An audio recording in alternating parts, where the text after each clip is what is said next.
Hey, what's up guys? My name is Matt. Today I want to talk about how fashion has pretty much changed the way I look at life and how it can change yours. Now, I don't know about you guys, but whenever I get into a new hobby, I get extremely obsessed with that said hobby. Whether it be from back when I was in high school, it was guitar pedals, and just buying new pedals, finding different sounds, finding like stuff that I just thought was really cool. But in reality, I wasn't the best guitar player in the world. I wasn't great at it. Moved past that, I got really into PC gaming, which I still am into PC gaming a lot, but just not as much as I used to be. But you get really into parts, the intricacies behind it, how to make your own computer. You get really into all the fine details, even like mechanical keyboards, wireless gaming mouse nowadays, even mechanical wireless keyboards. How does it relate to fashion? How does it relate in general? And how really did it change me and my life when it came to that? And in all honesty, I want to talk about both the good and the bad that has come from getting really into fashion. Even deciding to start a fashion channel this year that you guys are watching this video on right now. Really, how did fashion change my life and make me want to do all of this in the first place? I would say the biggest change, number one, was definitely a confidence booster. I really do think that at the end of the day, when it comes down to a lot of things, that if you're wearing clothes that you truly feel like you love and you love seeing yourself in, and you just want to express that outwardly more, that fashion really can help you embrace what is in you and pushing it to the forefront. For me, I never really was super into fashion. I'll have to do a video about kind of like my fashion back in like 2010 until now. Even like this whole decade of fashion for me has really changed the past 2 years. Even when I first got into fashion, I thought it was super duper cool and hip and in the streetwear because I had a pair of joggers and NMDs.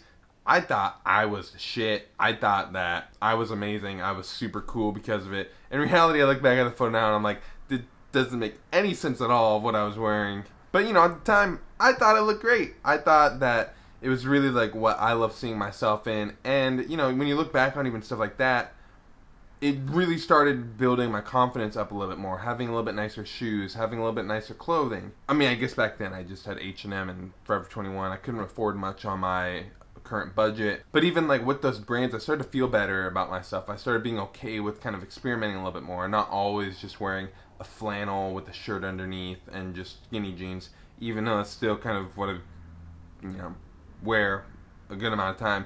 It started having more intent into what I was wearing, even down to the shoes I was wearing, down to everything. It started to kind of transform a little bit more. And really, like with kind of like how I looked at myself was really like how I started looking at myself in the mirror. It wasn't as much about, oh my god, I don't really care for this guy. I started to be a lot more, I started to kind of like think about more about how I'm looking, and really that's driven me to weight loss as of right now. I think that a lot of times you see guys in fashion and they're super skinny, or that's pretty much like the ideal weight for people is like tall and skinny.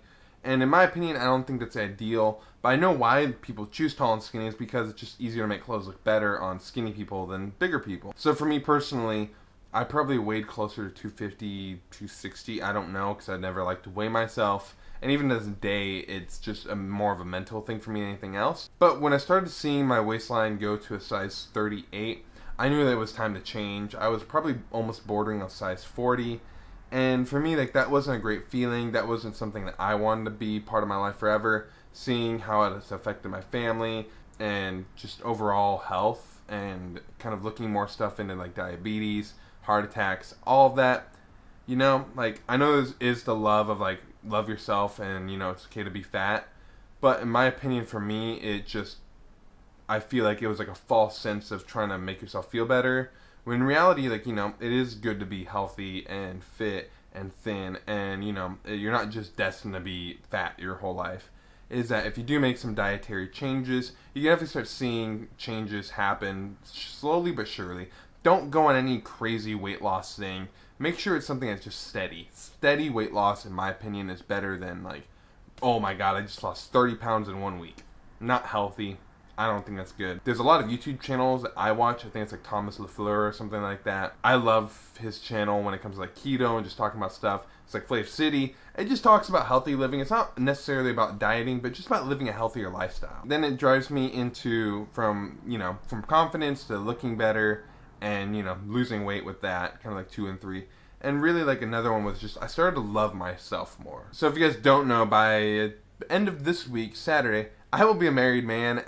Not currently married. Will be married by Saturday. And to me, you know, I had trouble when it comes to just loving myself. And in my head, I'm like, how can I love someone else if I can't love myself first? And I've just started to learn to love myself, started to learn how to love how I look, and not being afraid of what people say. You know, a ton of mean comments, even online sometimes. Not most of you guys. I think all my subscribers are really cool, really down to earth.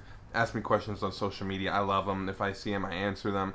But some people can be really mean and like be like, oh, you're a poser, you're a spoiled rich Asian kid, you're this, you're that. And you know, like, if I didn't have that confidence and the love of myself that I do, I might be affected by it more than I am. But in reality, those are just words to me, and in my opinion, the more you focus on yourself in life, the better you are. And the last thing for me, the fifth kind of like reason and kind of like thing that's happened to me since getting into fashion is, I guess the bad thing is you become a lot more superficial on what people wear and how it's layered, the looks, the feels of everything. You get very much more judgmental about that, in my opinion. That's definitely happened to me. I've definitely tried to kind of steer away from myself from that, but I definitely do find myself falling back into it a lot. You get into a superficial mindset that everything needs to be expensive, everything needs to be designer.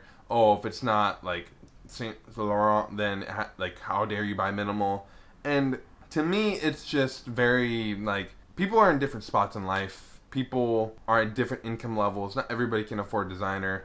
It's not good sometimes to own 10 pairs of designer jeans when you can own 50 cheaper ones for some people. Sometimes it's better to own a ton of cheap jeans versus expensive ones. Depending on where you're at with your fashion journey, you know, you might be at one end of the spectrum where it makes more sense to buy higher end stuff, and for some people it might make sense to do a little bit more lower end. For me personally, I'm currently kind of in the middle where I do buy some high-end stuff, I do buy some low-end stuff. You know, making a fashion channel, it is a little bit easier to kind of come up with new ideas with some of the cheaper items, and I'm not about to go shell out thousands of dollars for Balenciaga, the puffer jacket, when that could be used to pay rent, my car bill, a ton of other things. Anything you see here that I own, most likely don't cost as much as rent, even if the retail price might be that high. And with Black Friday coming around the corner, it's the perfect time to get a bunch of deals on that, and I should have a video coming up on Thursday about that. But really, like, that was a big thing for me, is you definitely become a little bit more superficial with what other people are wearing. I guess the main thing at the end of the day is if they don't have a passion for fashion, then try your best not to judge them too much. I know it's easy to make fun of people. Hell, even in the fashion community, it's easy to make fun of hypebeasts and people just wearing Yeezys all the time, and Supreme from head to toe, and Bape, and just being a Jerry boy, which I have issues with sometimes. You know, sometimes it's easy to judge people like that. I think the best thing to do in those situations is catch yourself doing that, and then hopefully just keep letting it go and being like, it's nothing, it doesn't mean anything, that's their way of their fashion. If they're in high school, you know, they're gonna learn. A lot of my viewers aren't in high school, they're more of college kids, so I feel like most kids at that point have kind of learned that, you know, it's not all about the hype, but some people definitely fall into that. I would say that if you ever are in question about anything, I would definitely go with something that fits extremely well for you, whether it be streetwear, whether it be menswear, whether it be designer, what have you, that whatever it be, that you would just go for that look and, you know, buy the best quality you can and try not to judge people too much, because guess what, people are going to start judging you because you're going to start being dressed better than everybody else. And hopefully, if you're like me, you're going to start looking better than everybody else with just nicer haircuts, a little bit more of a shape to your face instead of just looking fat. And yeah, so that's my video this week. This is one of my 2 videos this week that'll be going up. I upload every Tuesday and Thursday. There might be a special one coming, and I'll leave you guys with that for now. If you're new here, please subscribe down below. I make a ton of videos like this, a little bit more fashion oriented usually, and I'll have a little bit more deal videos about where to find certain deals and kind of the sites you should be looking at on Black Friday. So be on the lookout for that. Probably Thursday, if not Tuesday the week after that. But like I end every single video here, please like, comment, and subscribe, and I'll see you in the next video.